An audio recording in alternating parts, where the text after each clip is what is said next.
എവിടെയാ വർക്ക് ചെയ്തേ മാഡം? ഞാൻ വർക്ക് ചെയ്തില്ല, ഹൗസ് വൈഫ് അല്ലേ? ഇപ്പം അറിയാലോ, ഒരു ലേഡിയാണ്, ഒരു വനിതയാണ്, കുടുംബിനിയാണ്, 2 മക്കളെയും കൊണ്ട് ആത്മഹത്യ ചെയ്തത്. ഇതിന് ഏത് രീതിയിലാണ് മാഡം നോക്കുന്നത്? ഇപ്പൊ നമ്മളിപ്പോ ഒരു മീറ്റിംഗ് ആയിരുന്നല്ലോ. അത് അവരുടെ കുടുംബക്കാരെ കുറച്ചും കൂടി നോക്കേണ്ടതല്ലായിരുന്നോ? ഹസ്ബൻഡിന്റെ വീട്ടുകാർ.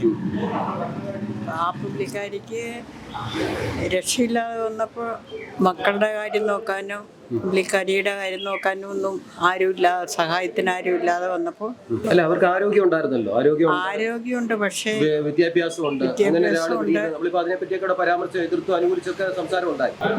മക്കളെ മിസ്യൂസ് ചെയ്യും എന്നുള്ള ആ വിചാരമൊക്കെ വന്നപ്പോൾ നീ ജീവിക്കണ്ടെന്ന് തീരുമാനിച്ചു.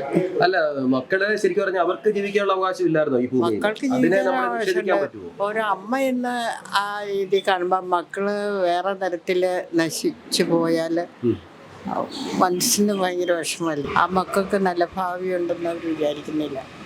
ഇപ്പൊ ആരോഗ്യമില്ലാത്ത ഒരുപാട് സ്ത്രീകൾ സമൂഹത്തിലുണ്ട്.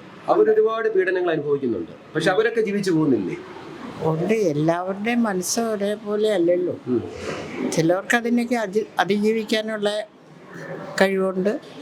മറ്റുള്ളവർ മനുഷ്യൻ ചിന്തിക്കുന്നത് പല രീതിയിലാണല്ലോ.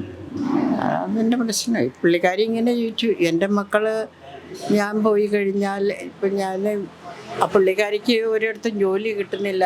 പല സ്ഥലത്തോടെ അന്വേഷിച്ചല്ലോ, ഇപ്പം ജോലിയും കിട്ടുന്നില്ല. മക്കളുടെ കാര്യം നോക്കാനും വീട്ടുകാർ, ആ പുള്ളിക്കാരിയുടെ വീട്ടുകാരുമില്ല, ഹസ്ബൻഡിൻ്റെ വീട്ടുകാരും ആരും അങ്ങനെ നോക്കുന്നില്ല. അപ്പം എല്ലായിടത്തുനിന്നും എതിർപ്പായപ്പോൾ പുള്ളി തീരുമാനിച്ചു ജീവനോട് കേൾക്കാം. അതുപോലെ സഭയുടെ ഒരു ഉത്തരവാദിത്തപ്പെട്ട ഒരു വൈദികനുണ്ട്. നമ്മൾ പ്രത്യേകിച്ച് നമ്മൾ കത്തോലിക്ക സഭയാണല്ലോ. അപ്പൊ അവരുടെ വൈദികനുള്ള കുടുംബത്തിൽ ഇങ്ങനെ ഒരു സംഭവം ഉണ്ടാകും നമുക്ക് ചിന്തിക്കാൻ പറ്റും. ഇപ്പം നോബിയുടെ ജ്യേഷ്ഠൻ ബോബി അച്ഛൻ ഒരു ഉത്തരവാദിത്തപ്പെട്ട വൈദികനാണ്, സൈക്കോളജിസ്റ്റ് ആണ്, അഡ്വക്കേറ്റ് ആണ്. ഇതൊക്കെ നമ്മൾ വായിക്കുന്നതല്ലേ. പക്ഷേ മനുഷ്യനല്ലേ, വൈദികനാണെന്ന് പറഞ്ഞിട്ട് എന്താ കാര്യം? മനുഷ്യ സ്വഭാവവും കൂടെ ഉണ്ടല്ലോ. അങ്ങനെ ഒരു ചീത്ത സ്വഭാവമായിരുന്നിരിക്കും ആ വൈദികന് ഒത്തിരി ചീത്തയായിട്ടുള്ള അനുഭവങ്ങൾ ഉണ്ടാകുന്നുണ്ടെന്നാണല്ലോ. കേട്ടിട്ടില്ല, അങ്ങനെ പറഞ്ഞു കേട്ടത്.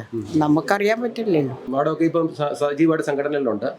അപ്പം ഇത് എങ്ങനെയാണ് ഇനിയുള്ള സ്ത്രീകൾക്ക് കൊടുക്കാനുള്ള സന്ദേശം, അല്ലെങ്കിൽ അവർക്ക് വേണ്ടി നമുക്ക് എന്തൊക്കെ ചെയ്യാൻ പറ്റും? ഇനിയുള്ള പിന്നെ ഇതേപോലെ ജീവിതം അവസാനിപ്പിക്കാനല്ല, തൻ്റെ അടുത്തോടുകൂടി നിന്ന് പറ്റണ പോലെ തൻ്റെ അടുത്തായിട്ട് നിന്ന് ജീവിച്ചു കാണിക്കും. ഇങ്ങനെ ആത്മഹത്യ ഒന്നിനും ഒരു പരിഹാരമല്ല. പുതിയ തലമുറയാണ്, പെൺകുട്ടികളെ പ്രതികരിക്കണമെന്നോ അല്ലെ പ്രതികരിച്ച് നിൽക്കണമെന്നോ അഭിപ്രായമുണ്ടോ? ഉണ്ട്, പ്രതികരിക്കണമല്ലോ. അല്ല, അതല്ലേ ഷൈനിക്ക് പറ്റിയത്, പ്രതികരിക്കാതെ വന്നത് ഒരു ഇതല്ലേ? അതെ, ഷൈനി ആരോടും ഒന്നും പറയുന്നില്ലല്ലോ, തന്നെ അങ്ങ് പോയി. അതല്ല, എതിർപ്പുണ്ടായല്ല അപ്പം അത് 4 പേരെ അറിയിക്കുക, പ്രതികരിക്കുക. അല്ല, ഇനിയുള്ള പെൺകുട്ടികളും ഒരു കുടുംബത്തിലേക്ക് കടന്നു ചെന്ന പെൺകുട്ടികൾ അവർക്ക് അവരുടെ സ്വീകാര്യത അവിടെ കിട്ടുന്നില്ലെങ്കിൽ പ്രതികരിക്കണമെന്നുള്ള അഭിപ്രായം ഉണ്ടോ? പ്രതികരിക്കണം, അല്ലാതെങ്കിൽ. അല്ല, പുതിയ തലമുറയ്ക്ക് കൊടുക്കാനുള്ള സന്ദേശം എന്താ? ആത്മഹത്യ ഒന്നിനും പരിഹാരമല്ല. അപ്പം തൻ്റെ അടുത്തോട് കൂടി പോവുക, കാര്യങ്ങൾ അപ്പോൾ അറിയിക്കുക, മറ്റുള്ളവരെ അറിയിക്കുക, തൻ്റെ അടുത്തോടുകൂടി ജീവിക്കുക. കൂടുതൽ വാർത്തകളും വിശേഷങ്ങളും നിങ്ങൾക്ക് ലഭിക്കാൻ കേരളീയം ന്യൂസ് സബ്സ്ക്രൈബ് ചെയ്യുക. കൂടെ ബെൽ ബട്ടണും അമർത്തുക.